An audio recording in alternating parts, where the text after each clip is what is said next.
Before we speak of fire, explosions, or even the dawn of time itself, what truly existed? Was the universe born of a specific cause, or did it emerge from nothingness, without reason? The deeper we probe into the origin of all things, the more bizarre the answers become. In this journey, we will pull back the curtain on the pre-cosmic era, challenging the very definition of matter and exploring whether the universe is a self-creating entity or something set in motion by an external force. From the frontiers of theoretical physics to speculative models that push the limits of imagination, this is more than just the story of our birth, it is a quest to discover if a beginning even exists. The tale is long, so let us first wander into the realm of dreams, but before we do, please remember to like, share, and follow. Everything we know has a cause. A spark ignites a flame, logic drives the swing of a pendulum, and a thought gives rise to speech. Yet, when we consider the design of the universe itself, we fall into a paradox. If the universe had a beginning, what triggered that first cause? If there was nothing before it, how could something be born without a trigger? This is the problem of causality at the edge of time. In our daily lives, a start requires an initiator. But if time itself was born alongside the universe, then the very concept of before loses all meaning. This is precisely why cosmic origins are so unsettling yet fascinating. If the universe is a line of dominoes, we have found the first tile, but we cannot see the hand that pushed it. In classical physics, a beginning must have a cause, but in quantum mechanics, randomness reigns. Events can occur spontaneously, governed only by probability without the need for an external trigger. Was the birth of the universe such an event a colossal roll of quantum dice? To ask what existed before the universe is to fall into a linguistic trap rooted in our biological evolution and the structure of human thought. But what if before simply did not exist outside the framework of time? What if time, matter, space, and energy were all born in the same cosmic flash? According to Einstein's general relativity, time is not an absolute, independent clock ticking away regardless of the world, it is a dimension woven into the fabric of space. Therefore, when space was born, time followed. Asking what happened before the Big Bang is like asking what is north of the North Pole. The question is logically invalid. This isn't just a philosophical idea. In physics, concepts like Stephen Hawking's no-boundary proposal suggest that the universe was initially in a state without a past, present, or future, governed by quantum laws. In this picture, the early universe did not appear suddenly, it existed in a strange timeless state until it transitioned into a state where time exists. When we ask what happened before the universe, we may be asking a question that has no proper answer, because the time we know was already there. Does time have a boundary? We usually think of time as an arrow flying from the past through the present into the future. But what if this line is an illusion? What if time does not flow at all, but sits static like a layer of space? What if time has always existed, and we only experience it in fragments? Before we can consider if the world created itself, we must break the deep-seated notion that time is fundamental and linear. The Newtonian model was overturned by modern physics, specifically relativity. In Einstein's world, time is flexible. There are forces that bend, stretch, and warp it. Near a black hole, time passes more slowly. On a mountaintop, it moves faster than at sea level. If time is relative, how can it be a fixed starting point for everything? Then there is the concept of the block universe, where the past, present, and future coexist. Time is not something that flows, it is a landscape, and we, as conscious beings, move through it like a spotlight scanning a roll of still film. Every event that ever happened or will happen exists simultaneously. From this perspective, asking when the universe began is like asking which frame of a movie is real. All of them are real, the difference lies only in perception. Quantum physics makes this even stranger. In the Wheeler-DeWitt equation and other theories, time disappears entirely. At the most fundamental level, the world never changes. Where does time come from, then? Some scientists believe it is an emergent property, much like heat emerges from the movement of molecules. In other words, time may not be an inherent property of the universe but an illusion created by our brains through the interconnection of particles and events. If time is irrelevant, there is no need for a first moment or a 0 point on the cosmic clock. This has major implications for how the world formed. If causality is part of emergent time, then a self-creating world needs no reason. If time only began after the world formed, then asking what came before is meaningless. We evolved to understand cause and effect. Fire creates smoke, birth leads to death, so we instinctively assume the universe must have a source. But this might be a perceptual illusion. The universe may not have started in time, but with time. At first, the idea seems absurd. How can something exist without a beginning? We know trees grow from seeds, humans are born, and even stars eventually ignite and fade. Naturally, we want to know when it all started. But some physicists and cosmologists suggest the universe might be eternal, with no beginning and no end, an infinite, self-existing structure. This idea completely flips our understanding of origins. In a timeless or cyclic universe, the Big Bang might not be the beginning at all, but merely a dramatic event in a continuous cosmic cycle. In this case, asking what caused the Big Bang is like asking what caused the sunrise. It is part of a pattern, not a one-time event. The simplest version of this was the steady-state theory, which argued the universe always looks the same, creating new matter as it expands. Though it fell out of favor after the discovery of the cosmic microwave background, it planted a provocative seed. Does the universe really need a start? Newer ideas, like cyclic models, suggest the universe has a heartbeat, expanding and contracting forever. Each Big Bang is not a new beginning, but a bounce from a previous collapse. There is no start, only eternal motion. Quantum physics offers another view where equations point to a world that has existed for an extremely long time without a boundary. The universe might not have started at a point of no return, but existed in a quantum state forever before entering the classical expansion we see today. More radical views suggest the beginning is a flawed concept, a leftover of our intuition shaped by living in a world of finite life cycles. If space-time itself is eternal, the concept of a start becomes irrelevant. The universe's beginning may not be like the start of a story, it might just be existence itself.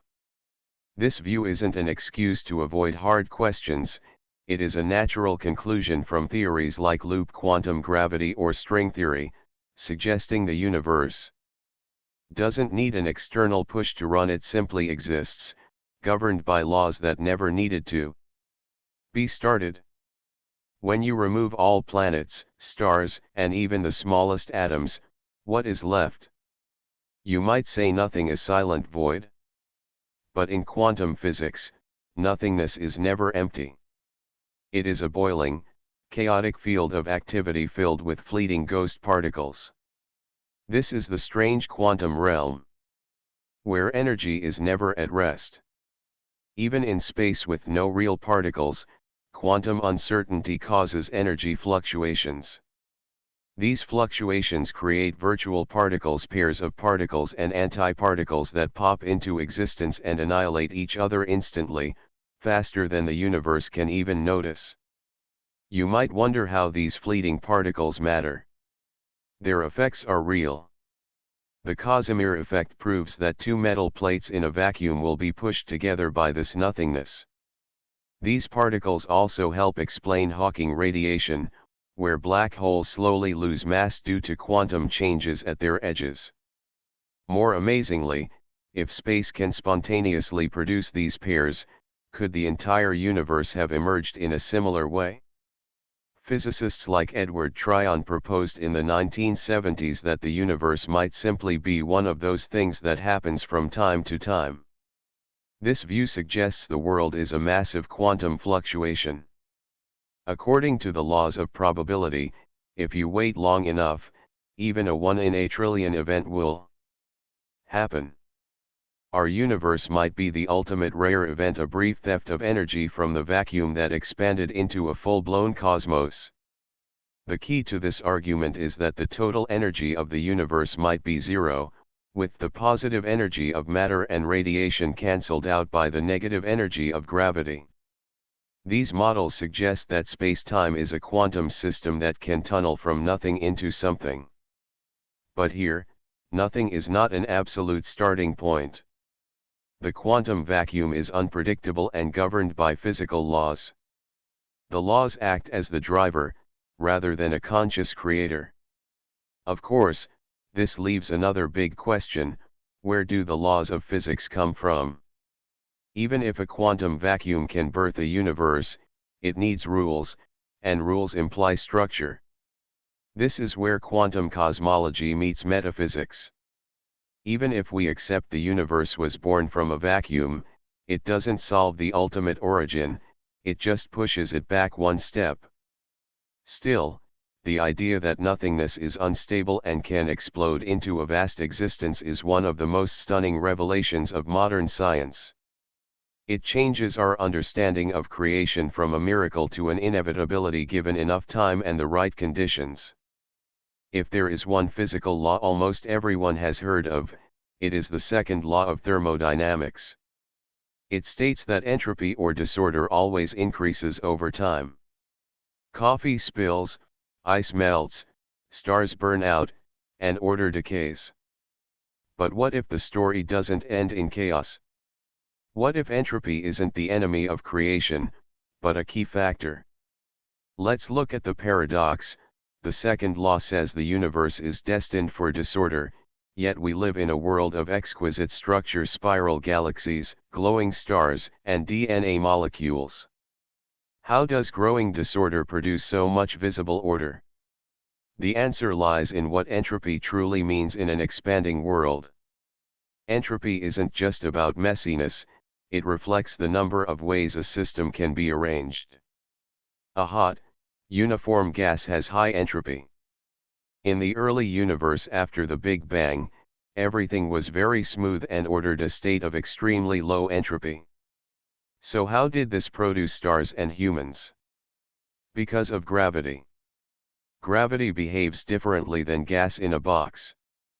When gravity acts, it pulls matter together into structures like stars. The miracle is that while stars represent a local decrease in entropy, the process releases so much heat and radiation that the total entropy of the universe increases. Even life, the ultimate example of order, follows this law. Organisms absorb ordered energy and release disordered heat and waste. Evolution doesn't violate the second law, it uses energy gradients like the sun heating the earth to help self-organizing systems form. Some physicists suggest the entropy gradient is the very reason time flows in one direction. Some bold theories argue the universe started in a highly ordered state not by accident, but because a low entropy state is the only one stable enough to expand. In other words, the universe started after the beginning, it was the beginning itself. There is also the idea of a time-symmetric universe, where on the other side of the Big Bang, there is a mirror universe where entropy also increases but time flows in the opposite direction. If true, our ordered beginning is part of a larger cosmic balance. Chaos ensures that heat spreads and stars die, but it also provides the room for structure to grow and time to flow. the world may have formed from chaos, not in spite of it. Imagine a state where absolutely nothing exists. No light, no matter, no energy, no space, and no time. Just pure, absolute nothingness. Now, try to hold that image in your mind.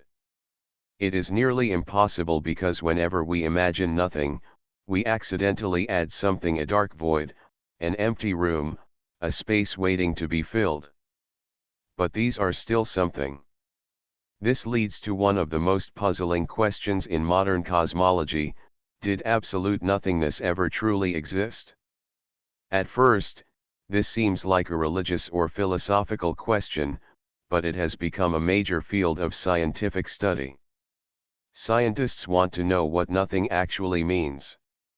In quantum physics, a vacuum is not empty, it is full of invisible energy and particles popping in and out of existence. This quantum vacuum is often called nothing, but it clearly has properties and follows physical laws. In fact, quantum field theory suggests that even without particles, space contains fields that can be excited to create matter. This leads to the strange idea that nothing can produce something through natural processes.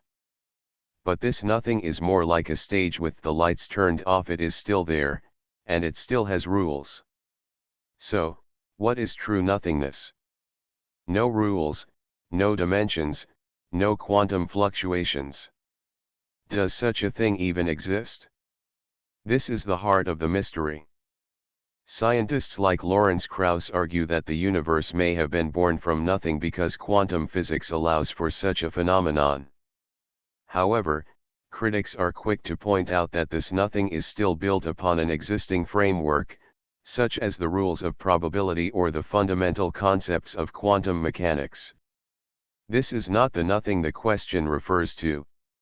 In reality, absolute nothingness may be fundamentally impossible, or perhaps it never existed at all. Why? Because if absolute nothingness truly existed, it would remain nothing forever. It would possess no potential, no instability, and no hidden spark to generate anything else. Therefore, for something to emerge, there must have at least existed some mechanism, even one extremely simple and alien to anything we know. In this sense, nothingness might inherently be unstable, not a void, but a state of waiting. Another extreme view is that nothing is merely a word humans created through language and comparison. Due to the construction of our brains, we view nothingness as the opposite of something, thinking in binary oppositions like light and dark, sound and silence, or existence and non-existence. But in the deep structure of reality, such an either-or choice may not exist. What we perceive as nothing might simply be a mental image of a form of something that we do not yet fully understand. To a scholar, nothingness must mean absolute emptiness: no time, no place, no possibility or properties. It is the absence of everything. If you can explain it, describe it, or give it any characteristic, it is no longer nothing. This is why many philosophers, such as Parmenides, Heidegger, and Sartre, believed that nothingness is not only difficult to comprehend but perhaps even meaningless. What can we say about that which does not exist without transforming it into something that does? Yet, physicists like Stephen Hawking and Lawrence Krauss repeatedly claim the universe can and does arise from nothing. Krauss even titled his book A Universe from Nothing, arguing that quantum fluctuations in empty space governed by physical laws can produce matter, energy, and even space-time itself. To a philosopher, this is a conceptual sleight of hand. This nothing is filled with laws and fluctuations. It is not absolute nothingness in the metaphysical sense, but rather something disguised as nothing. This raises a key question: what do scientists truly mean when they say nothing? Often, they mean the quantum vacuum, a state with no particles but filled with potential due to quantum fields.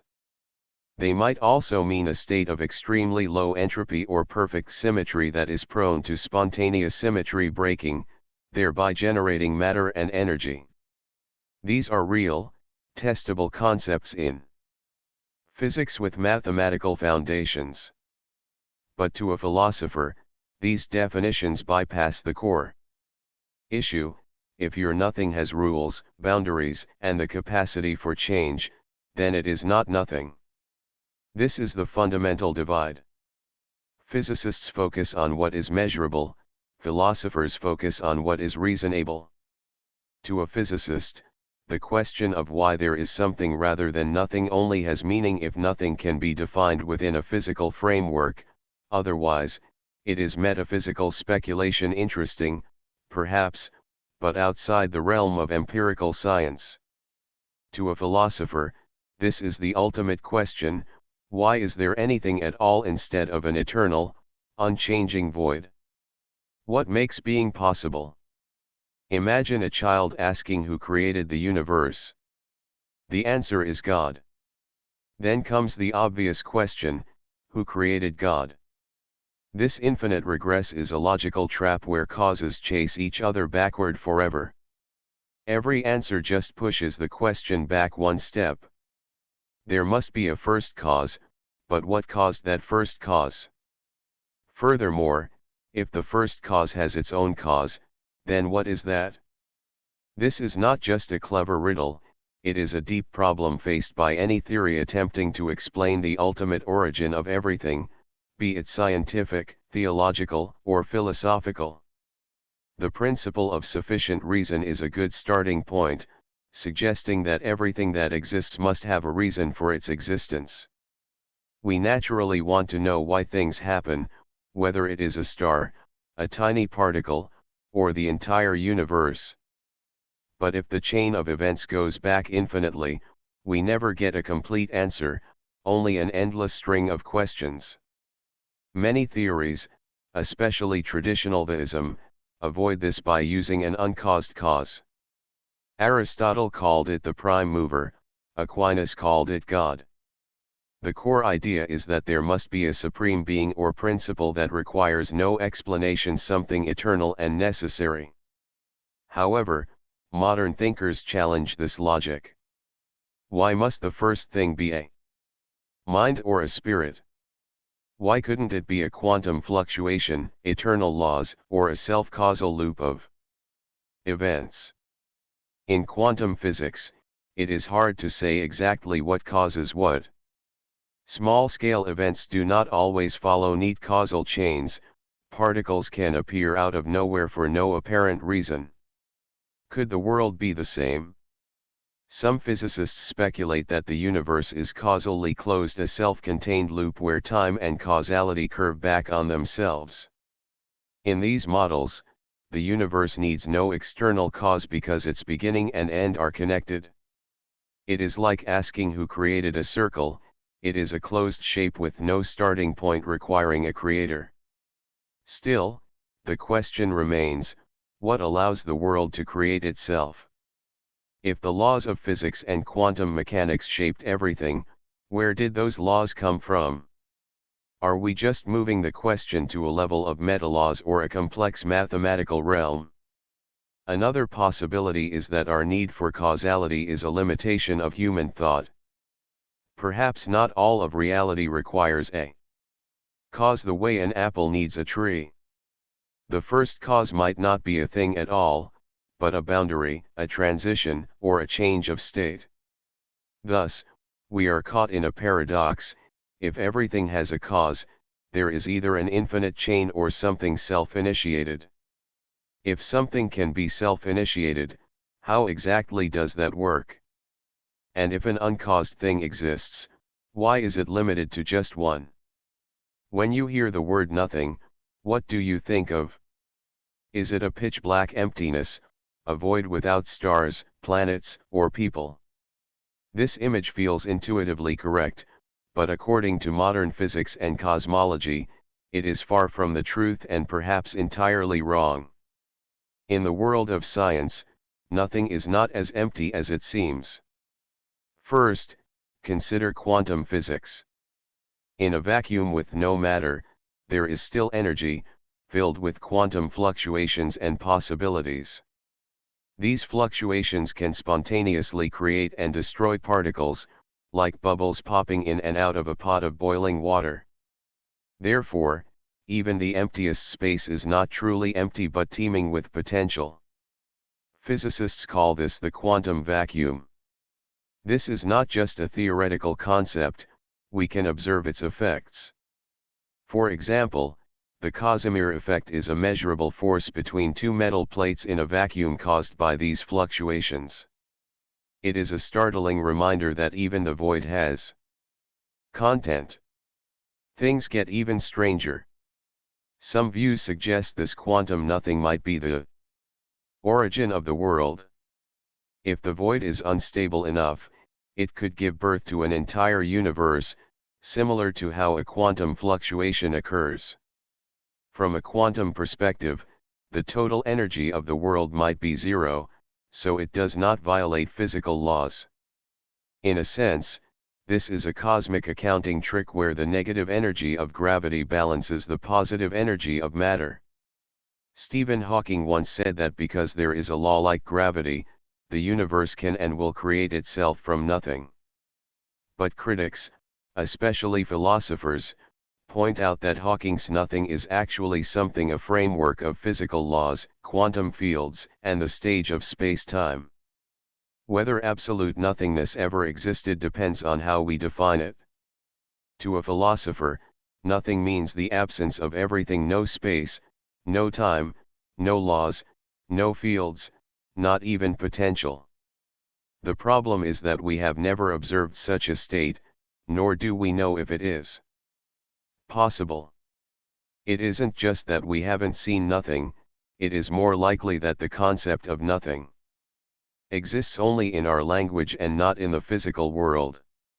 We assume that before stars and light appeared, the universe was always in a state of being, perhaps as energy, hidden dimensions, or some unknown initial state. There is also a twist: if nothing can produce something, can it still be called nothing? This creates a profound paradox. If we say the universe came from nothing, we must define what that nothing is, but if it has attributes like instability or potential, it is no longer truly nothing. We often imagine the universe as a grand machine with gears running according to physical laws like gravity, electromagnetism, and quantum fields. But there is a bold question: do these laws need a stage to function? In other words, can physical laws exist without space? This idea seems absurd. After all, how can gravity pull without space to bend, or how can particles move without distance to travel? We tend to think laws operate within space, but what if it is the opposite? What if laws produce space rather than existing inside it? This flips our intuition. Instead of imagining a universe starting as space and then being filled with laws, imagine the laws appearing first and space being born from them. This enters the realm of pre-geometric physics, where scientists study models that do not treat space or time as fundamental properties. One approach is causal dynamical triangulation, which builds space-time from tiny, discrete pieces like Lego blocks. These blocks are the space and time themselves, rather than existing in space. On a large scale, their arrangement follows simple rules consistent with Einstein's general relativity. In this framework, space and time are not background features but emergent. Like the temperature in a room, it isn't a single thing you can isolate, but a pattern that emerges when many particles move in a certain way. Stephen Wolfram's computational theory of the world is even more abstract, suggesting reality is like a giant, rule-based computer program. This structure isn't built in a pre-existing space. Space and time are the connections between pieces of information. In the beginning, there was nowhere, only connections. This means laws are no longer derivative. The next big logical question is, if there is nothing for the laws to govern, can they still exist? Some physicists believe laws are mathematical facts that do not depend on space, matter, or even the world itself. For instance, 2 plus 2 equals 4 is an objective truth regardless of anything else. This echoes Max Tegmark's mathematical universe hypothesis, which suggests the universe is a mathematical structure. We don't discover laws, we exist within them. But this brings a deep contradiction. If laws are eternal and do not need space, what gives them physical reality? Why this specific set of rules and not countless others? We aren't sure, and that is part of the puzzle. When there is no space between laws, no transition or separation, causality becomes hard to grasp. In such a world, the concept of law begins to look like something else, a blur of pure truth waiting to manifest. Imagine a universe that exists on its own, without a god, a multiverse creator, or a cosmic clockmaker, only laws that cycle and create themselves. This isn't science fiction, it is one of the strangest yet most important ideas in modern physics, originating from loop quantum gravity. To understand this, we first need to know what problem it tries to solve. Einstein's general relativity explains gravity as the curvature of spacetime, while quantum mechanics governs the strange behavior of subatomic particles. When trying to combine them, especially at the starting point of the universe, problems arise. Loop quantum gravity suggests that space is not continuous but made of tiny, indivisible fragments, like atoms of space. These loops are incredibly small, around the Planck length. At this scale, smooth spacetime dissolves into a foam of quantum loops. What does this mean for the origin of the world? It means the Big Bang might not have been the beginning. Loop quantum cosmology suggests there was a big bounce before the Big Bang. The universe didn't appear from nowhere, it began expanding after a period of contraction. As the earlier universe contracted, density rose, but quantum gravitational effects acted as a repulsive force, preventing a total collapse into a single point and triggering a bounce. In this model, the universe has no beginning but undergoes cycles. More interestingly, this bounce might not just be a silent return. Some forms of the theory suggest the quantum structure of space-time can change itself and create its own conditions. In loop quantum gravity, these loops do not need pre-existing space, they create space through their interactions. In other words, the world may be self-creating. This isn't magic, it's mathematics. Crucially, time also emerges from these quantum events. Therefore, there was no before the world existed in the usual sense. Time may not flow from past to future but emerge from a series of quantum events that need no starting point. If loop quantum gravity is correct, the universe did not explode out of absolute nothingness but evolved from a quantum structure without classical time and space.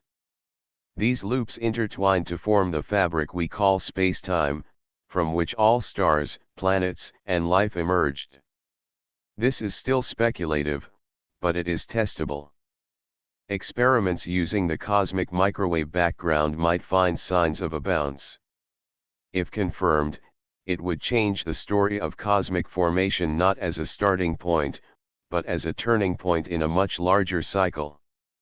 To the question of whether the universe is self-creating, loop quantum gravity answers, yes, it creates itself in a cycle without beginning or end.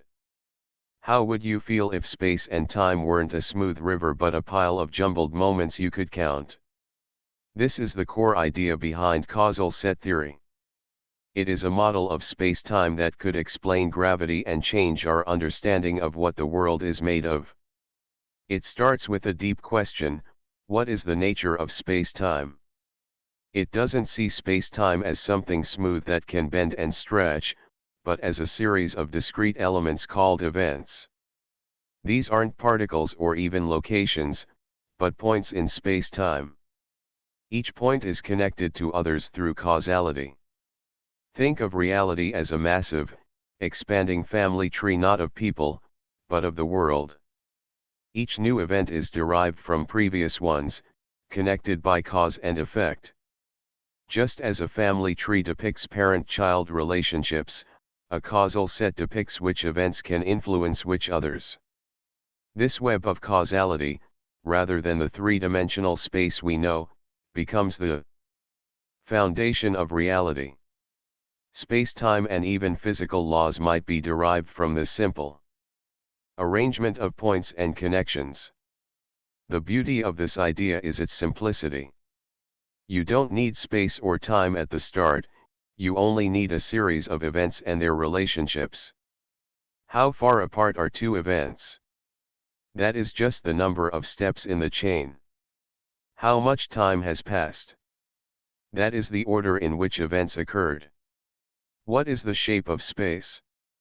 That is a feature determined by how tightly these direct connections are linked. In causal set theory, the universe does not evolve in time, it builds time. Because events can be counted and occur in a specific order, the universe grows like a living thing. New elements are created in a specific sequence controlled by quantum rules. This leads to the concept of asymptotic growth dynamics. The world grows moment by moment through causal links. Space and time aren't already there, they are constantly being created.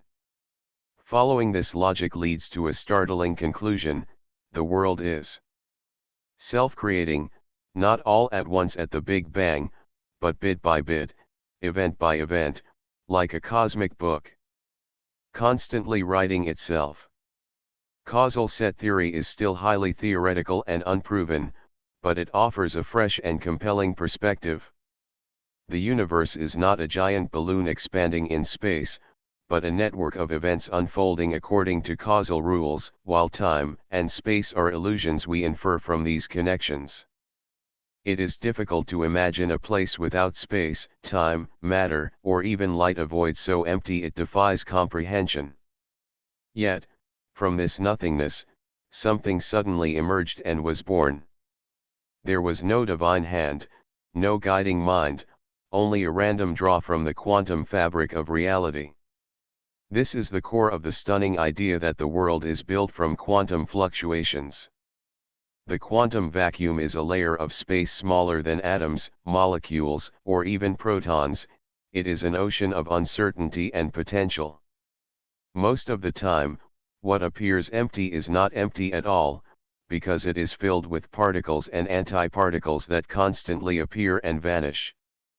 This strange behavior is real and has been observed in laboratories through effects like the Casimir effect and virtual particles in quantum electrodynamics. Even in a vacuum, the quantum world is full of unstoppable fluctuations. Due to quantum uncertainty, small bursts of energy can appear out of nowhere. So, why couldn't the entire universe do the same? Physicists like Edward Tryon proposed this in the 1970s, suggesting that the universe itself might be the ultimate free lunch, a massive quantum fluctuation that created everything we know. This view argues that the negative energy of gravity exactly balances the positive energy of matter, meaning the total energy of the universe is zero.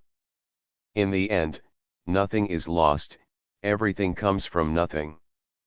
But how could something with so much change create a world with time, space, and physical laws? It gets more complex. Fluctuations in the quantum world produce not just random particles, but probability clouds.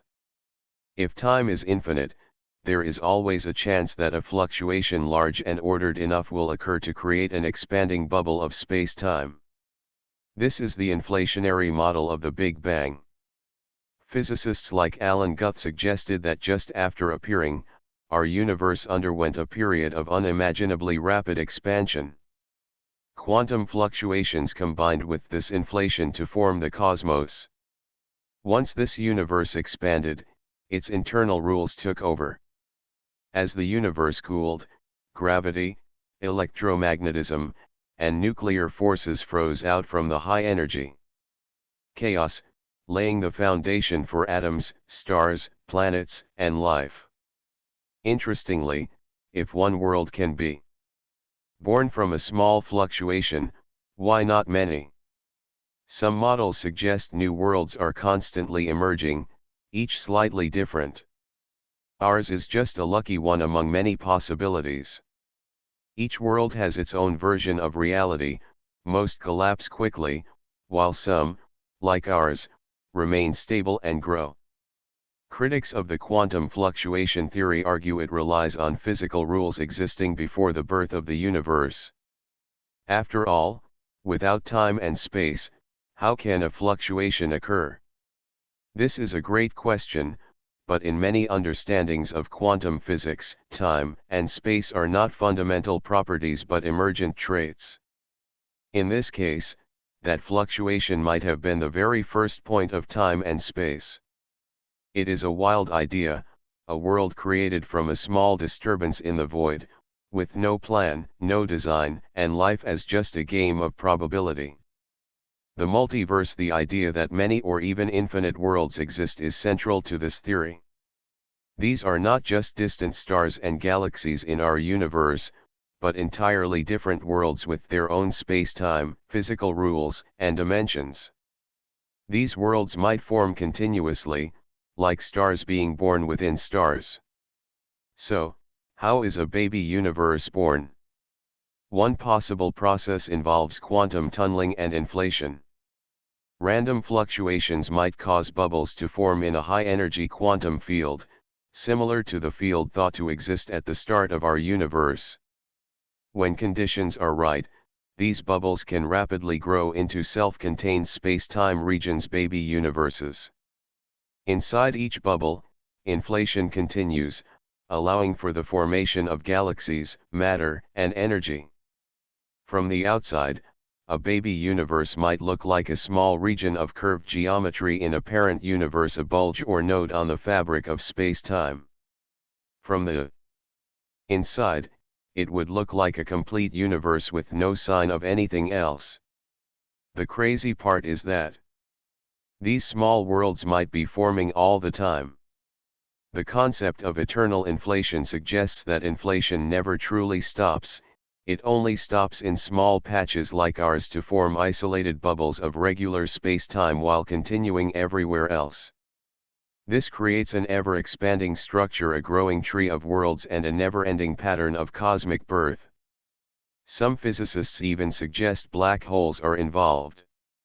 According to one hypothesis, the singularity at the center of a black hole might be a portal to a baby universe.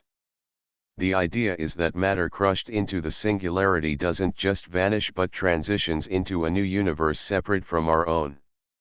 This means every black hole in our universe could be the seed of another. Imagine a universe creating others through its own gravitational collapse, like a cosmic family tree with endless branches. Some believe the multiverse can explain the fine-tuning problem, why our physical parameters are perfectly matched for life. If gravity were slightly stronger, stars would collapse too fast; if weaker, they would never form. If all worlds have different rules, it isn't surprising that at least one has the right conditions for life, and we happen to live in it. However, the baby universe idea has a major problem: we cannot directly observe these other worlds. They have no meaningful connection to our universe, meaning no signal or information can pass between us. This leads to the question, can science prove they exist, or are we just chasing mathematical ghosts? Think about walking on the surface of the Earth.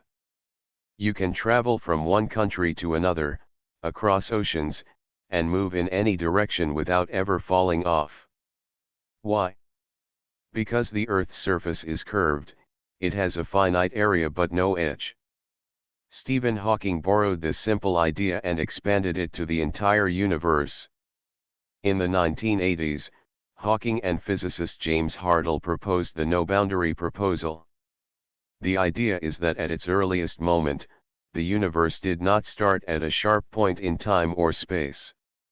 There was no beginning, no edge, and no clear starting line. Instead, time and space formed as a gentle curve, much like the south pole of the Earth. This model sets no limits on the universe and, in a usual sense, requires no cause. There was never a time before the universe because time began in this curved form.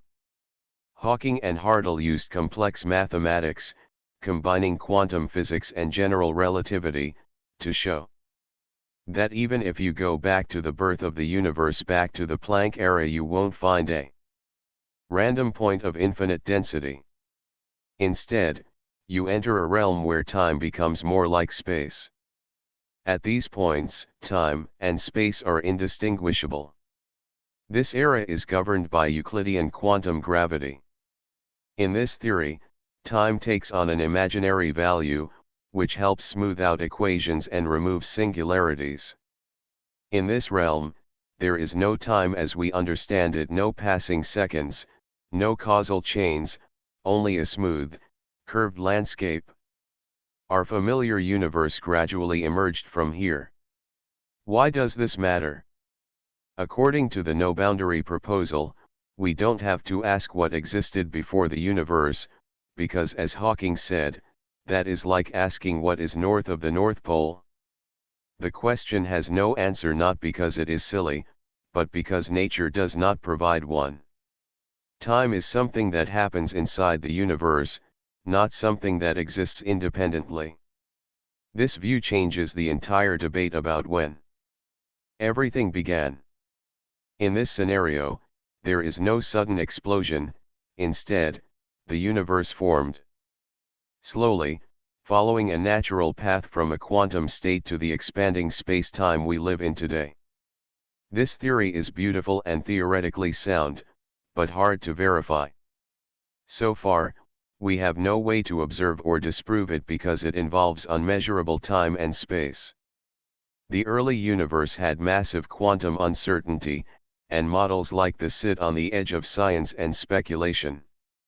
Still, it remains one of the most elegant answers to the ancient question of where everything came from.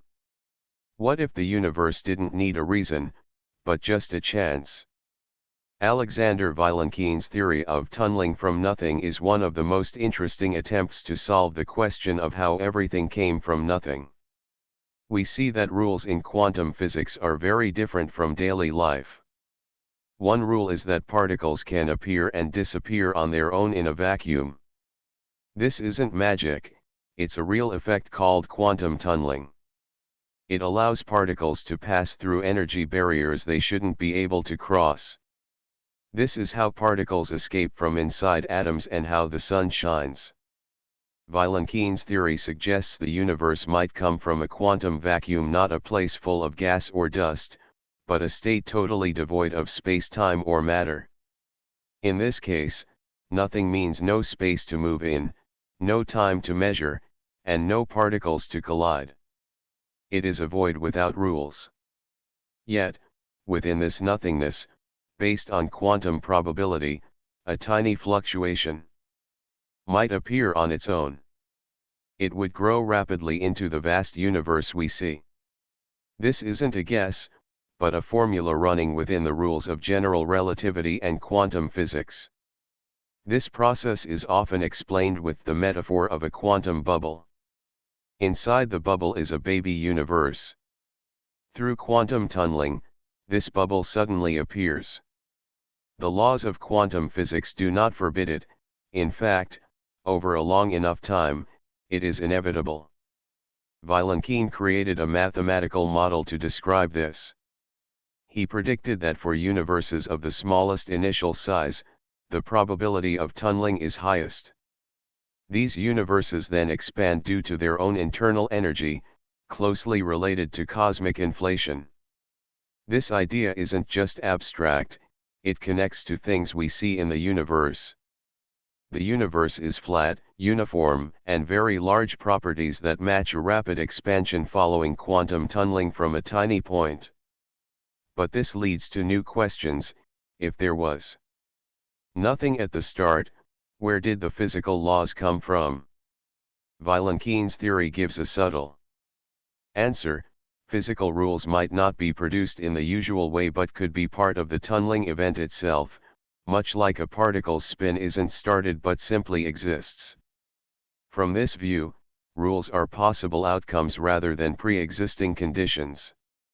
Some object to this theory, saying it turns nothing into a state controlled by mathematical probability, but supporters argue the birth of the world needs no time, space, or God, only the possibilities hidden in quantum uncertainty. Next time you look at the stars, remember they might not have been built or designed, they simply became possible. In the giant game of quantum dice, something is bound to happen at some point. Imagine a book that could write itself not because someone wrote it, but because the first page caused the last page to appear, and the last page caused the first. This cycle has no starting point, it has always been there. Replace the book with the universe, and you have the basis for the idea of closed causal loops. It is a bold idea, that the world might be self-creating. At first, it sounds like a riddle or a plot from science fiction. How can something make itself real? It sounds like pulling yourself up by your own bootstraps. However, modern theoretical physics is strange. Closed causal loops might not just be a mental concept, they could be mathematically valid. One of the strangest effects of Einstein's general relativity is that space-time can bend enough to form a closed time loop, known as a closed time-like curve, CTC. In such a loop, an object could return to the past. Interestingly, in these models, objects don't break causality, they follow it. If the universe contains or is a CTC, its beginning and end are causally linked. In this case, the origin of the universe is not a single starting point, but a cycle point where causality entangles like a Mobius strip. Theorists like Kurt Gödel explored universes with these properties, and Julian Barber argued that time itself might be an eternal illusion. In a world with a closed causal loop, there is no external creator and no time when everything began. Existence is maintained by its own internal consistency, things happen because they were caused by other things in the loop. It's like a song on a perfect loop, no real start or end. But this model has problems, most famously the grandfather paradox. However, the Novikov self-consistency principle addresses this, stating that the structure of the loop prevents changes, removing inconsistencies. Critics say causal loops only explain how the world works, not why it exists. They avoid a starting point but don't explain why the cycle appeared in the first place. Others call it untestable speculation. Yet, the idea persists because it is beautiful. It requires no creator, no single beginning, and no endless regress. There is only a world that has always existed, an unending cycle of cause and effect. That is all for today's share. I hope you have a beautiful dream, and I will see you in the next episode.